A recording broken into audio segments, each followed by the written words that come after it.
તો ઉડીને જાજે કામે કામ રે, દેશના બાળકોને કે જે ભણવા આવે રે।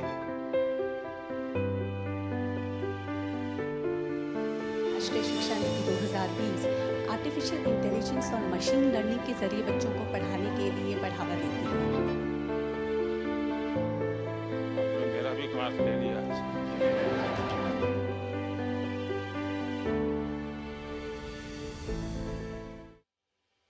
ओम विश्वानि देव सवितर् दुरितानि परासुवा यद्भद्रं तन्नयासुव। माननीय प्रधानमंत्री महोदय, नमो नमः। अहम आशा रानी +2 उच्च विद्यालय चंदन क्यारी बोकारो झारखंडतः अद्य भवता सान्निध्य प्राप्त अति गौरवम अनुभवामि। महोदय, एक संस्कृत शिक्षिका होने के नाते मेरा यह सपना था कि मैं बच्चों को भारत की उस संस्कृति से अवगत कराऊं जो हमारे उन समस्त संस्कारों का बोध कराती है जिनके माध्यम से हम अपने मूल्यों, जीवन आदर्शों का निर्धारण करते हैं। इसी उद्देश्य को ध्यान में रखकर मैंने बच्चों की रुचि संस्कृत में उत्पन्न कर इसे नैतिक शिक्षा का आधार बनाया और विभिन्न श्लोकों के माध्यम से बच्चों को जीवन मूल्यों को सिखाने का प्रयास किया। आपने कभी सोचा कि जब आप संस्कृत भाषा के प्रति उनको आकर्षित करते हैं, उसके द्वारा उसको एक ज्ञान के भंडार की तरफ ले जाता है जो हमारे देश में पड़ा हुआ है, क्या कभी इन बच्चों को वैदिक मैथमेटिक्स क्या है, जो एक संस्कृत के टीचर के नाते, या कभी आपके टीचर्स के कमरे में, टीचर्स के बीच में वैदिक मैथमेटिक्स क्या है, कभी चर्चा हुई होगी? नहीं महोदय, नहीं हुई। इसके बारे में मैं आप कभी कोशिश कीजिए, ताकि क्या होगा, अगर आप सबको भी काम आ सकता है, ऑनलाइन वैदिक मैथमेटिक्स के क्लासेस भी चलते हैं। यूके में तो ऑलरेडी कुछ जगह पे सिलेबस में है वैदिक मैथमेटिक्स। जिन बच्चों को मैथ्स में रुचि नहीं होती है, वो अगर ये थोड़ा सा भी देखेंगे, उनको लगा ये तो मैजिक है, एकदम से उसको मन कर जाता है सीखने का। तो वो संस्कृत से हमारे देश के जितने भी विषय हैं उनसे, उनमें से कुछ तो भी परिचित करवाना, वैसा कभी आप कोशिश करें तो। मैं ये बहुत अच्छी आपने बताया महोदय, मैं जाकर बताऊंगी। चलिए, बहुत शुभकामनाएं आपको। धन्यवाद महोदय। माननीय प्रधानमंत्री जी, सादर प्रणाम। मैं कोल्हापुर से हूँ, महाराष्ट्र से। कोल्हापुर वही जिला राजर्षि शाहू की जन्म। गला आपका यहाँ आकर के खराब हुआ कि वैसे ही है? नहीं सर, आवाज़ ही ऐसी है। अच्छा, आवाज़ ही ऐसी जी है। तो कोल्हापुर से हूँ, महाराष्ट्र से। समोलोया स्कूल में कला शिक्षक हूँ। कोल्हापुर वही है राजर्षि शाहू की जन्मभूमि। यानी कला में क्या? कला में मैं चित्र, नृत्य, नाट्य, संगीत, गीत, वादन, शिल्प सभी वो तो दिखता है। हाँ।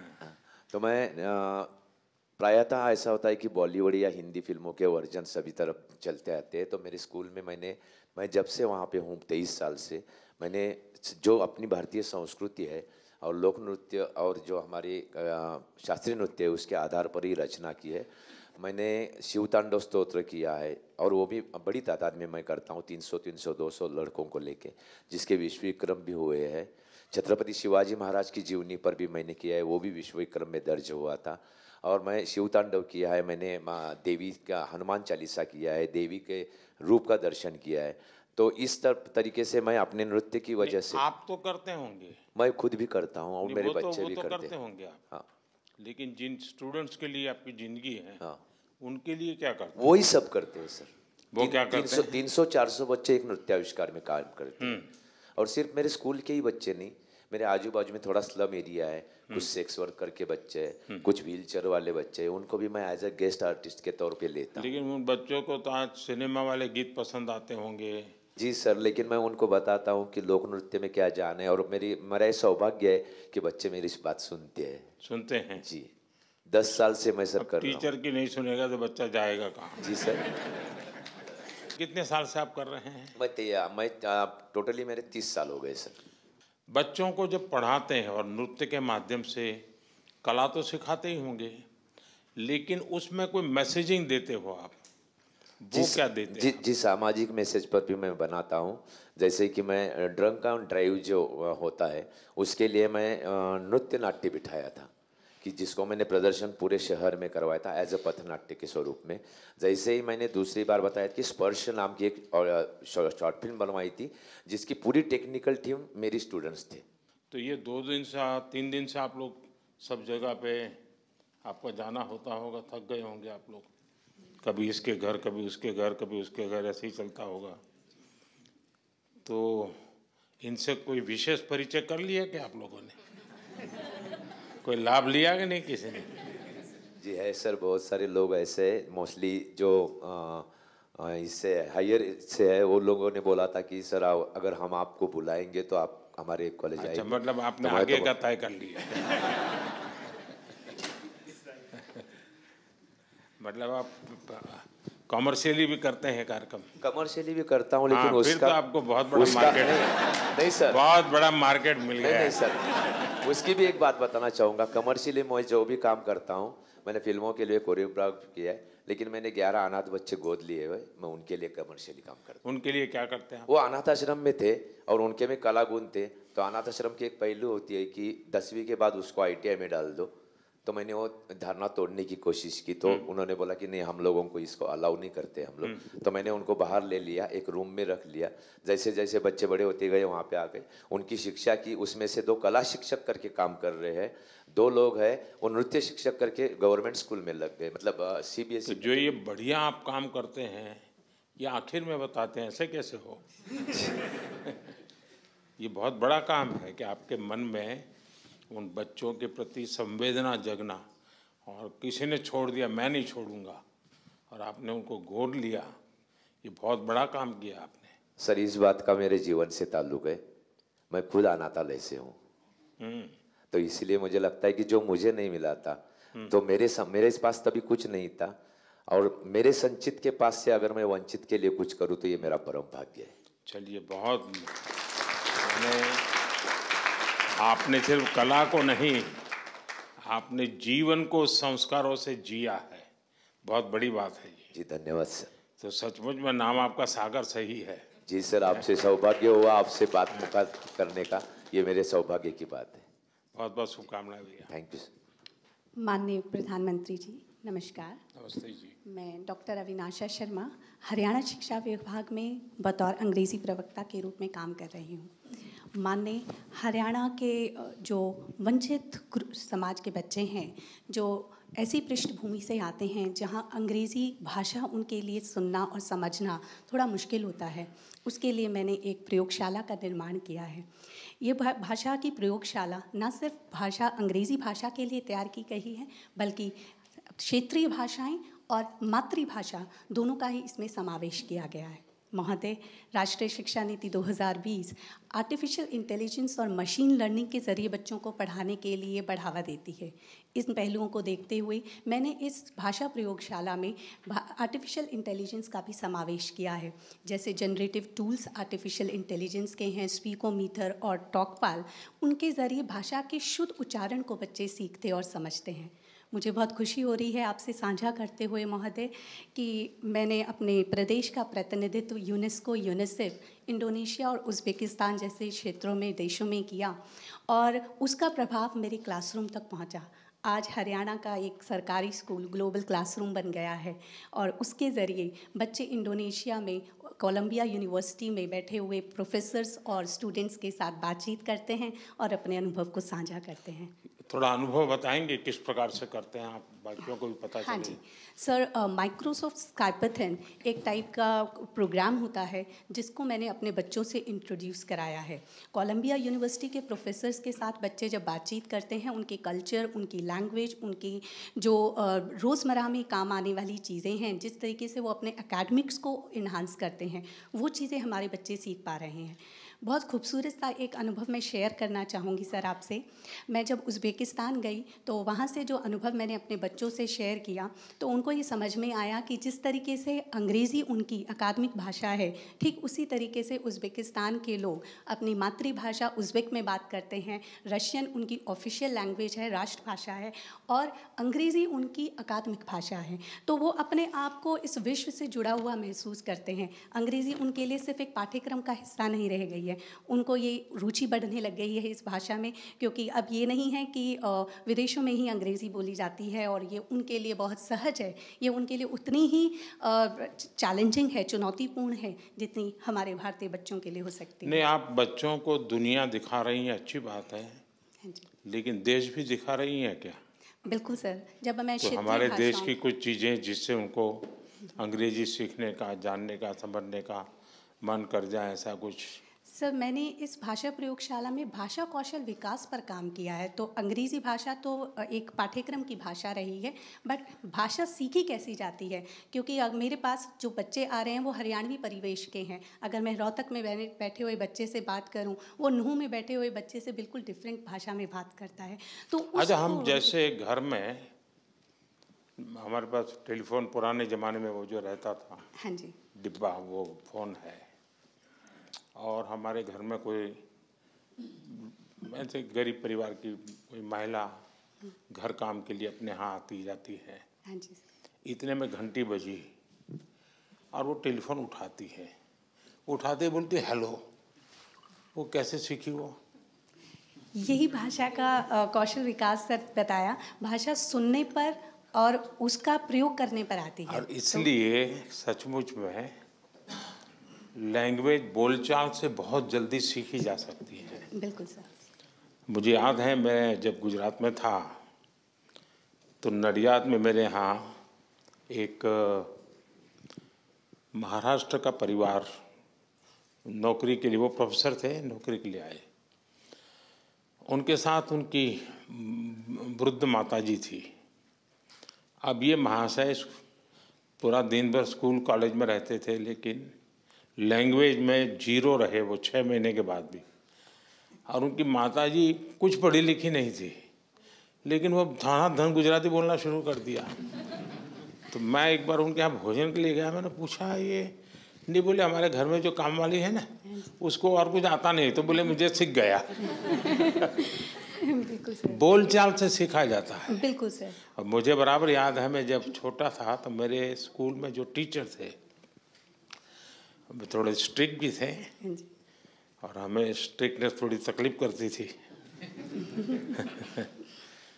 लेकिन उन्होंने, राजा जी ने जो रामायण महाभारत लिखी है, तो उसमें से रामायण की जो बहुत परिचित वार्ता तो सबको परिचित होती है, तो बड़ा आग्रह करते थे कि राजा जी ने जो रामायण लिखी है उसको थोड़ा धीरे धीरे पढ़ना शुरू करो। कथा पता था, भाषा पता नहीं थी, लेकिन बहुत जल्दी कोरिलेट करते थे। 1-2 शब्द समझ गए तो भी लगता था हाँ ये कहीं सीता माता की कोई चर्चा कर रहे हैं। बिल्कुल सर। चलिए, बहुत बढ़िया, thank you sir, thank you. हर हर महादेव। सर हर हर महादेव। काशी वालों को हर हर महादेव से दिन शुरू होता है। हाँ। सर मैं आज आपसे मिलके बहुत खुश हूँ सर। सर मैं कृषि विज्ञान संस्थान में पौधे की रोगों के ऊपर मेरा विशेष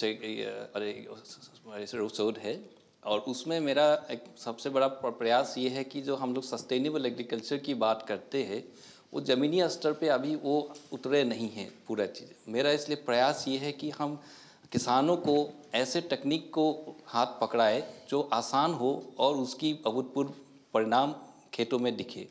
और मुझे लगता है इस प्रयास में हमको बच्चों, स्टूडेंट्स मेरा और महिलाओं की भागीदारी अहम है, और इसीलिए मेरा प्रयास ये है कि मैं स्टूडेंट्स के साथ गांव में जाता हूं और किसानों के साथ मैं महिलाओं को भी आगे बढ़ने के लिए प्रयास कराता हूं, ताकि ये छोटी छोटी जो टेक्निक्स हम लोग डेवलप किए हैं उससे सस्टेनेबिलिटी की तरह हम लोग कदम बढ़ा सकते हैं, और इससे किसानों को फ़ायदा भी हो रहा है। कुछ बता सकते हैं क्या किया है?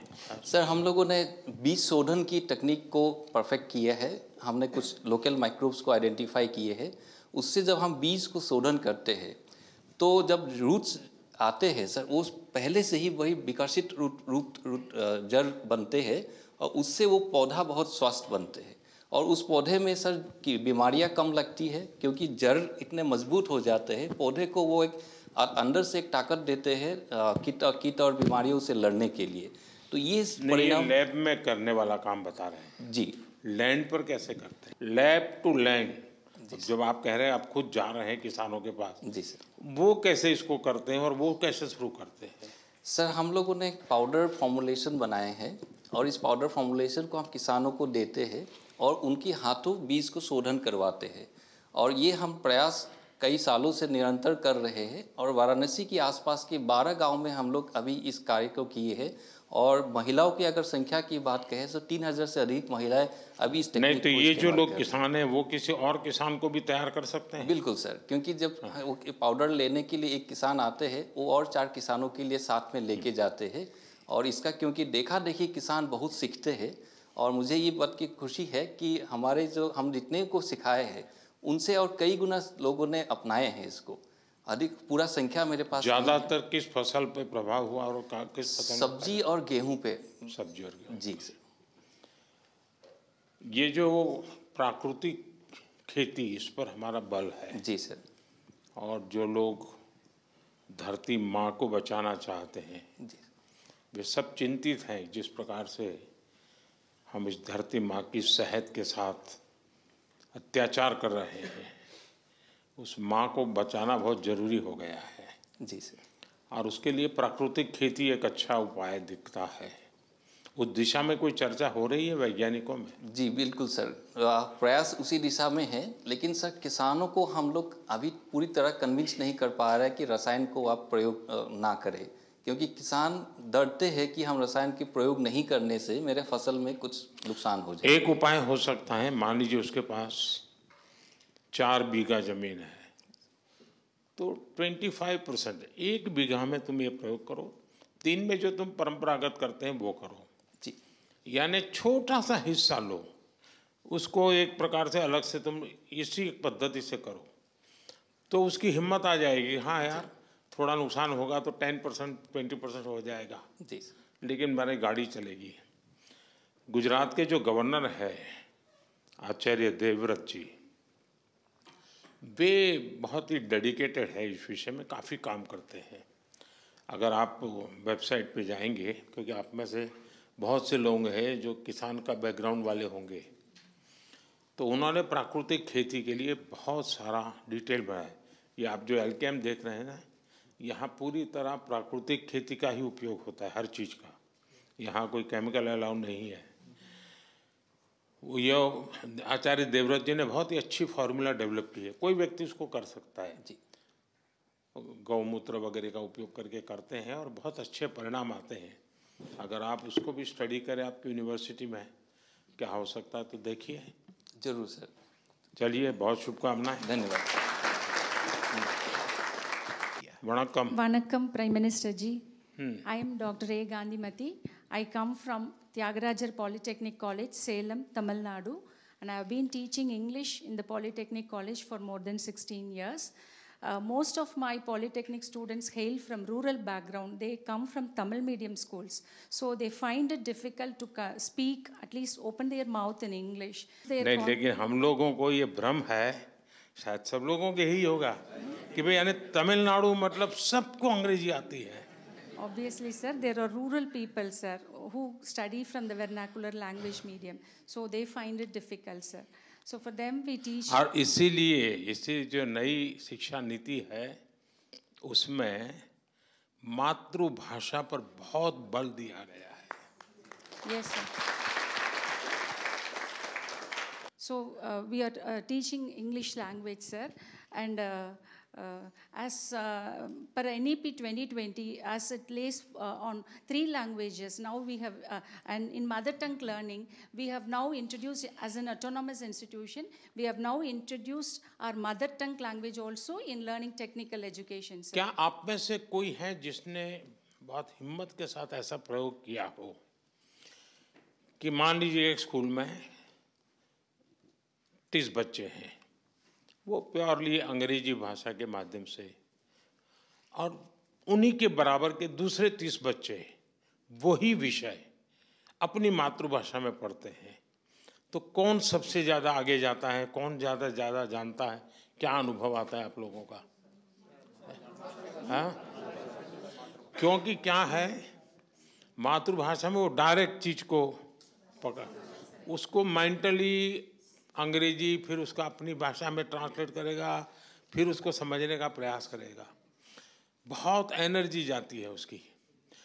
तो बच्चों को अपनी मातृभाषा में पढ़ाने का और बाद में अंग्रेजी एक सब्जेक्ट के रूप में बहुत अच्छा पढ़ाना चाहिए। यानी जैसे संस्कृत टीचर क्लास में जाती होगी और क्लासरूम से बाहर आती होगी, संस्कृत के सिवा किसी भी भाषा का प्रयोग नहीं करती होगी आशा जी, वैसे ही अंग्रेजी के टीचर को भी क्लासरूम में अंदर जाने से बाहर निकलने तक और कोई लैंग्वेज नहीं बोलनी चाहिए।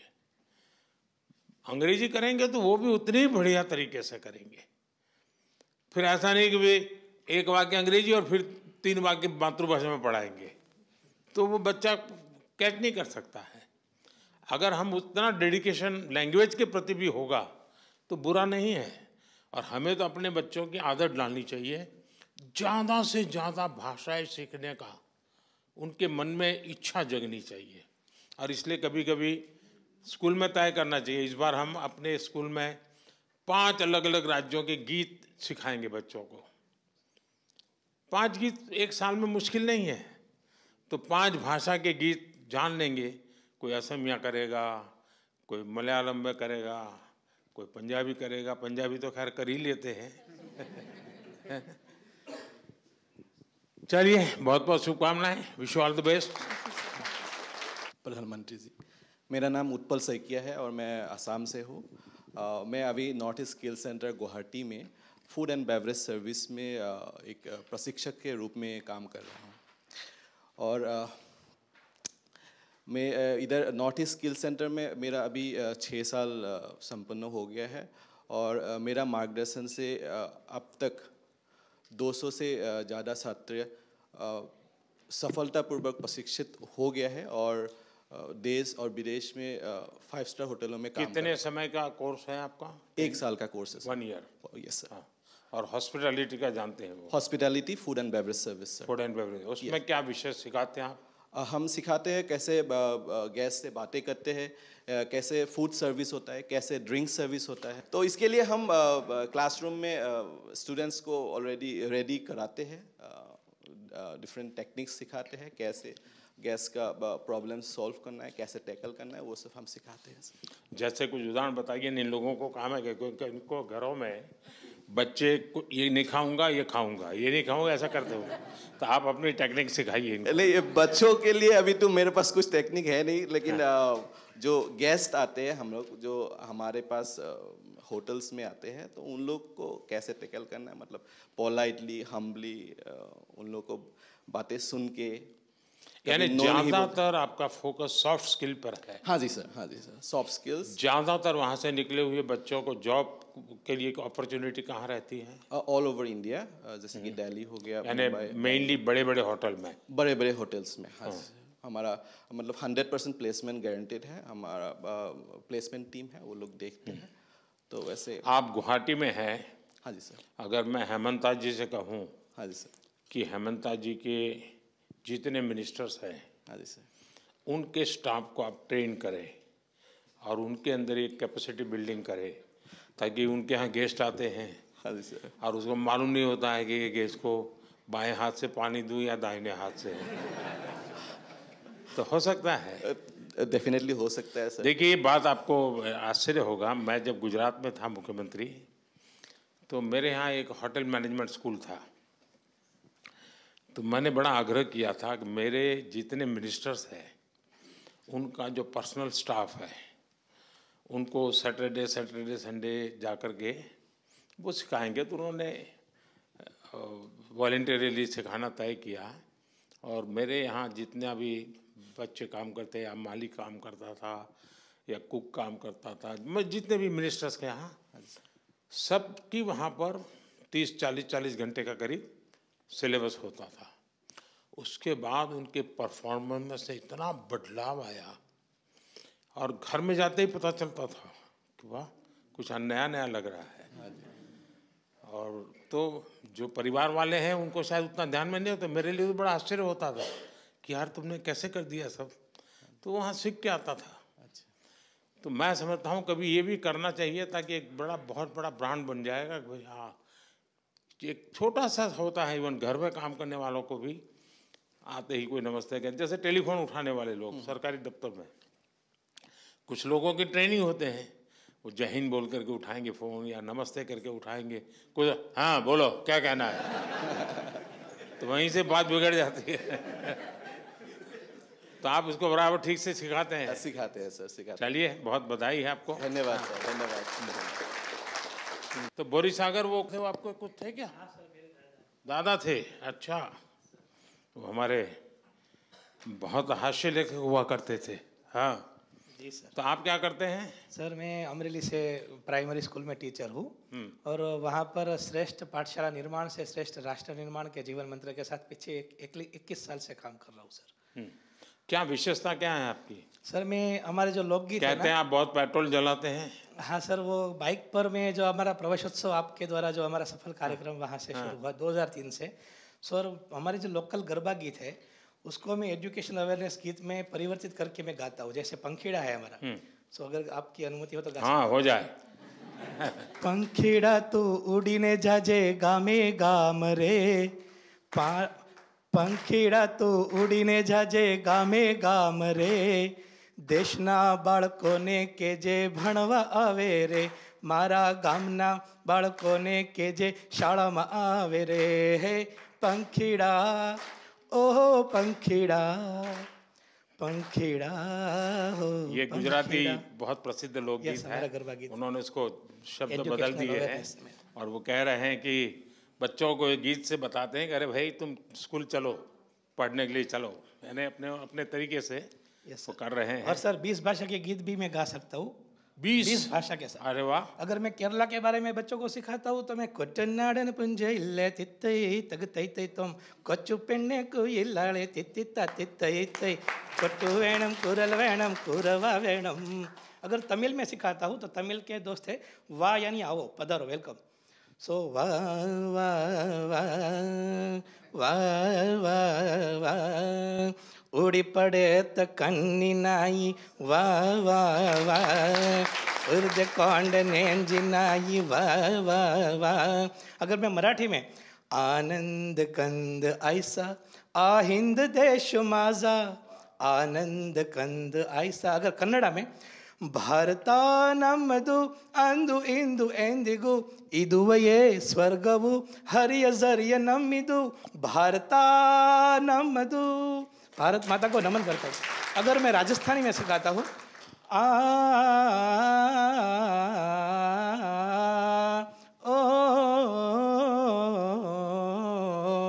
ओ कुण बीजे बाजरो ये बदहरी, ओ कुण बीजे मोड़ में वामी सहरी। बहुत बहुत बढ़िया। Thank you sir, thank you sir. Sir एक भारत श्रेष्ठ भारत, यही मेरा जीवन मंत्र है सर। चलिए बहुत अच्छा। और सर 2047 में विकसित भारत बनाने के लिए भी और ऊर्जा से काम करूंगा सर। Thank you sir. उनकी सरनेम जब मैंने देखी तो उनके दादा से मैं परिचित था, तो मुझे याद आया आज। और उनके दादा बहुत ही अच्छे हास्य लेखक हुआ करते थे मेरे राज्य में, बड़ी पहचान थी उनकी। लेकिन मुझे मालूम नहीं था कि आपने उस विरासत को संभाला होगा, मुझे बहुत अच्छा लगा। साथियों मेरी तरफ से कुछ खास आप लोगों को संदेश तो नहीं है, पर मैं जरूर कहूँगा कि ये सिलेक्शन होना ये एक बहुत बड़ी पूंजी होती है, लंबी प्रोसेस से निकलता है।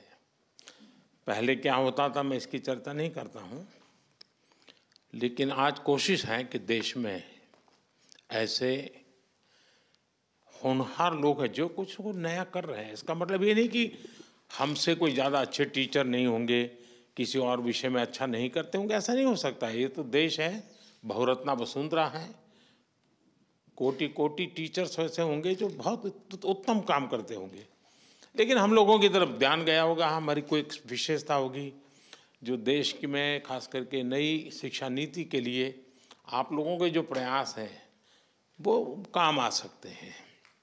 देखिए, हमारी शिक्षा व्यवस्था में जैसे भारत में एक विषय हमारी आर्थिक व्यवस्था को बहुत बड़ी ताकत दे सकता है, और भारत ने ये मौका गंवा दिया है।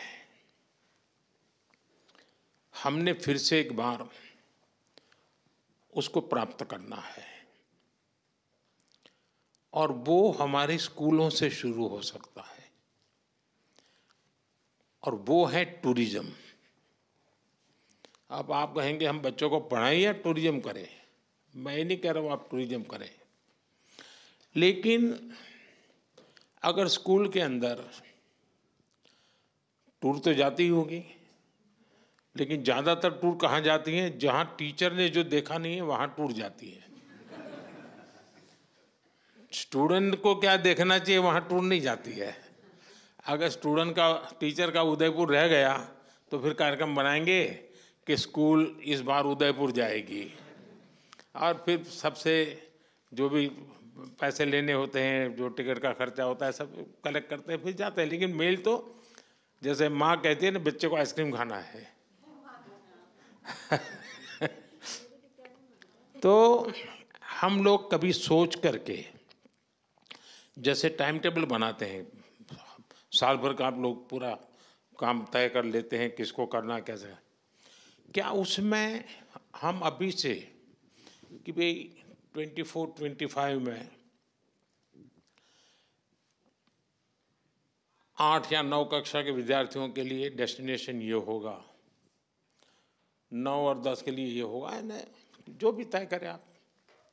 हो सकता है स्कूल 3 डेस्टिनेशन तय करें, हो सकता है 5 डेस्टिनेशन तय करें, और उनको साल भर काम देना चाहिए कि अब आपको प्रोजेक्ट दिया जाता है कि अगले साल हम केरला जाने वाले हैं, चलो भाई 10 स्टूडेंट का एक ग्रुप बनेगा जो केरल के सोशल रीति रिवाज उन पर प्रोजेक्ट करेगा, 10 स्टूडेंट वहाँ के धार्मिक परंपराएं क्या होती हैं, मंदिर कैसे होते हैं, कितने पुराने हैं, 10 स्टूडेंट हिस्ट्री पर करेंगे।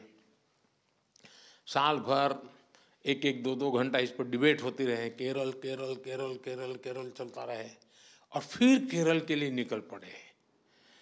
आपके बच्चे जब जाएंगे केरला तो वो एक प्रकार से पूरे केरल को आत्मसात करके वापस आएंगे। उनको रहेगा अरे वो मैंने पढ़ा था ना, अच्छा ये वो है, वो कोरिलेट करेगा। अब आप सोचिए कि मान लीजिए गोवा ने तय किया कि इस बार हम नॉर्थ ईस्ट जाएंगे, और मान लीजिए सब स्कूल मिला करके 1000-2000 बच्चे नॉर्थ ईस्ट जाते हैं, तो उनको तो नॉर्थ ईस्ट देखने को मिलेगा, लेकिन नॉर्थ ईस्ट के टूरिज्म को फ़ायदा होगा कि नहीं होगा? ये लोग नॉर्थ ईस्ट इतने बढ़ते हैं तो नॉर्थ ईस्ट वालों को लगेगा भाई अब इतने लोग आ रहे हैं तो कुछ चाय पान के लिए दुकानें खोलनी पड़ेगी, किसी को लगेगा ये चीज़ बिकती है चलो ये ज़्यादा, तो वहाँ व्यापार रोजगार बढ़ेगा। भारत इतना बड़ा देश है, हम शिक्षा के साथ, और इस बार आप अपने स्टूडेंट्स को बताइए, अभी ऑनलाइन एक कंपटीशन चल रहा है और आपके स्कूल के सब बच्चों ने उसमें हिस्सा लेना चाहिए, लेकिन ऐसे ही टिक मार्क नहीं करना चाहिए, थोड़ा स्टडी करके करना चाहिए। और अभी कंपटीशन चल रहा है देखो अपना देश, ऑनलाइन रैंकिंग चल रहा है, लोग वोट कर रहे हैं, और उसमें हमारी कोशिश है कि उस राज्य के लोग वोट करके तय करें हमारे राज्य में ये नंबर 1 पर चीज़ है जो देखने जैसी है, जाने जैसी है। एक बार वोटिंग से जो सिलेक्ट होंगे तो सरकार कुछ बजट लगाएगी, वहाँ इंफ्रास्ट्रक्चर तैयार करेगी और उनको फिर डेवलप करेगी। लेकिन ये टूरिज्म कैसे डेवलप होता है? मुद्दा ये होता है कि पहला मुर्गी की पहले अंडा। कुछ लोगों को कहना है भाई टूरिस्ट नहीं है इसलिए डेवलप नहीं होता है, कुछ लोग कहते हैं कि टूरिस्ट आएंगे तो डेवलप होगा। और इसलिए हम स्टूडेंट से शुरू कर सकते हैं, ऐसे डेस्टिनेशन योजनाबद्ध तरीके से वहाँ जाए, रात्रि को वहाँ मुकाम करें, तो उस स्थान के लोगों को लगेगा कि भाई अब रोजगार की संभावनाएं बनेगी, तो होम स्टे बनने लग जाएंगे, ऑटो रिक्शा वाले आ जाएंगे। यानी अगर हम सिर्फ स्कूल में बैठे बैठे तय करें तो इस देश में 100 टॉप डेस्टिनेशन टूरिज्म के हम 2 साल के अंदर तैयार कर सकते हैं। एक टीचर कितना बड़ा रिवॉल्यूशन ला सकता है, इसका ये उदाहरण है। यानी आप अपनी रोजमर्रा की जिंदगी में स्कूल के रेगुलर काम में करते ही हैं, आपके यहाँ से टूर जाते ही जाते हैं, लेकिन अध्ययन नहीं होता है।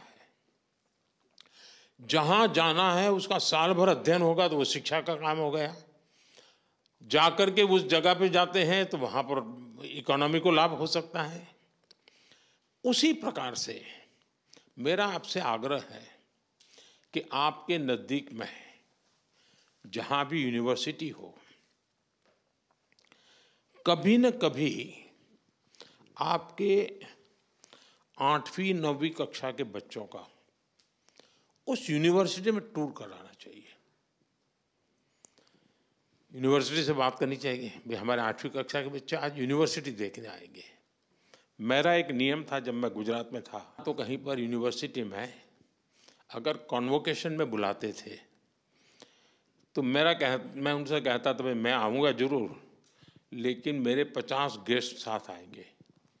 तो यूनिवर्सिटी को बड़ा रहता नहीं कौन 50 गेस्ट आएंगे, और जब पॉलिटिशियन कहता है तो उनको लगता है उनके चले चपाटे आने वाले होंगे। फिर मैं कहता था कि यूनिवर्सिटी के 5-7 किलोमीटर रेडियस में कोई सरकारी स्कूल हो जहाँ गरीब बच्चे पढ़ते हो, झुग्गी झोपड़ी के, ऐसे 50 बच्चे मेरे गेस्ट होंगे और उनको आपको फर्स्ट रो में बिठाना पड़ेगा।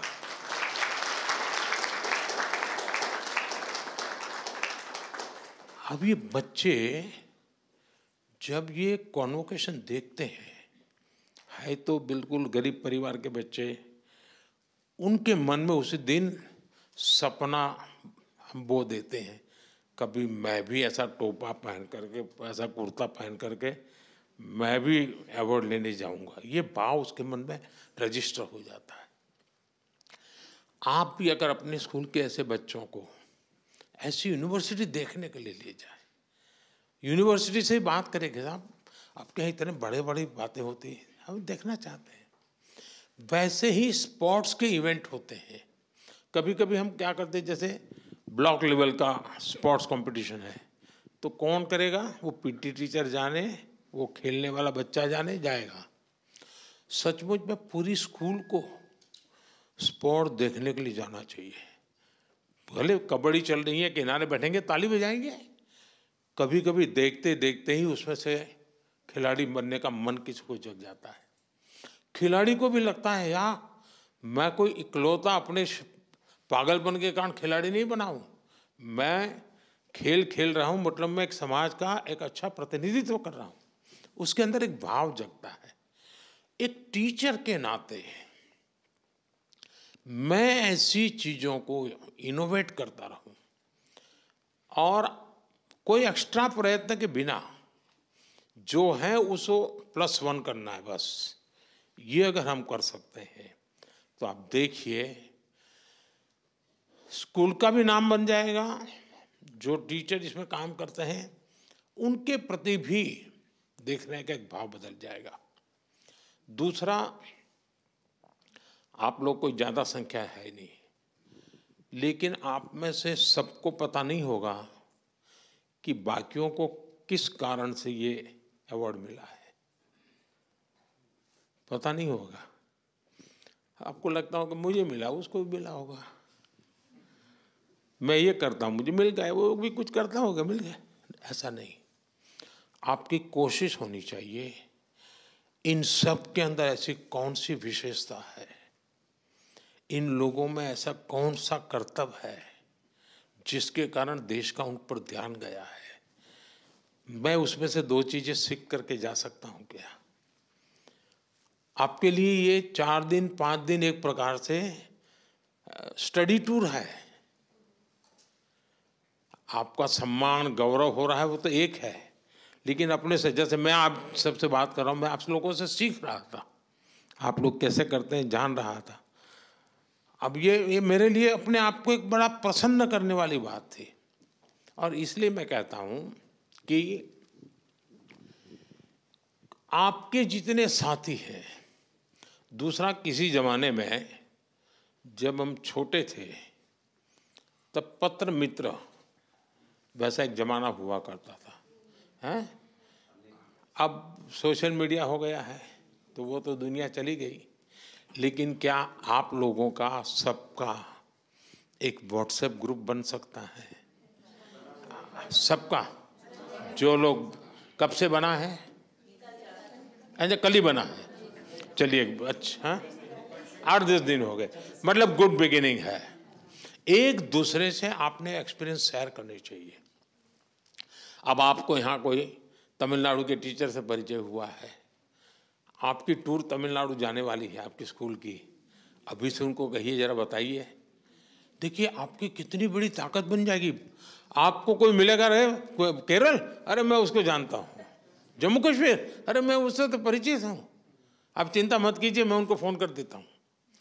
इन चीज़ों का बड़ा प्रभाव होता है। और मैं चाहूँगा कि आप लोगों का एक ऐसा समूह बनना चाहिए जिनको लगना चाहिए यार हम तो एक परिवार के हैं, एक भारत श्रेष्ठ भारत का इससे बड़ा कोई अनुभव नहीं हो सकता। ऐसी छोटी छोटी चीज़ों की अगर तरफ आप ध्यान देते हैं, मुझे पक्का विश्वास है देश की विकास यात्रा में शिक्षक का बहुत बड़ा योगदान होता है। आप भी सुन सुन करके थक गए होंगे, शिक्षक ऐसा होता है, शिक्षक वैसा होता है, फिर आपको भी लगता है ये बंद करे तो अच्छा है, यानी मैं मेरे लिए नहीं कह रहा हूँ, लेकिन शिक्षक की जब वाहवाही चलती है ना, इतनी चलती है, तो फिर आपको भी लगता है यार बहुत हो गया। मुझे भी लगता है कि वाहवाही की जरूरत नहीं है। हम उस विद्यार्थी की तरफ देखें, उस परिवार ने कितने विश्वास के साथ वो बच्चा हमें सुपुर्द किया है। उस परिवार ने हमें इसलिए बच्चा सुपुर्द नहीं किया है कि आप उसको कलम पकड़ना सिखा दें, कंप्यूटर चलाना सिखा दें, इसलिए नहीं दिया है आपको वो बच्चा कि ताकि आप उसको कुछ सिलेबस पढ़ा दें, इसलिए वो अपना एग्ज़ाम में अच्छा रिजल्ट ले आए, सिर्फ इसलिए नहीं भेजा है। माँ बाप को लगता है कि जो हम दे रहे हैं उससे आगे हम ज़्यादा नहीं दे पाएंगे, उसका अगर कोई +1 कर सकता है तो उसका टीचर कर सकता है। और इसलिए बच्चे की जिंदगी में शिक्षा में +1 कौन करेगा? टीचर करेगा। संस्कार में +1 कौन करेगा? टीचर करेगा। उसके हैबिट्स में करेक्शन कौन करेगा? +1 टीचर करेगा। और इसलिए +1 थियरी वाली थी हमारी कोशिश होनी चाहिए, उसके घर से जो मिला है मैं उसमें कुछ ज़्यादा अतिरिक्त जोड़ दूंगा, मेरा उसकी ज़िंदगी में बदलाव लाने में कोई न कोई कंट्रीब्यूशन होगा। अगर ये प्रयास आपकी तरफ से रहे, मुझे विश्वास है कि आप बहुत ही सफलतापूर्वक, और आप अकेले नहीं, सभी शिक्षकों से बात कीजिए, अपने क्षेत्र के, अपने राज्य के शिक्षकों से बात कीजिए, आप लीडरशिप लीजिए और हमारे देश की नई पीढ़ी को तैयार, क्योंकि आज जिन बच्चों को आप तैयार कर रहे हैं ना, वे जब नौकरी करने योग्य बनेंगे या 25-27 साल की उम्र पर पहुंचेंगे, तब ये देश आज है वैसा नहीं होगा, ये विकसित भारत होगा।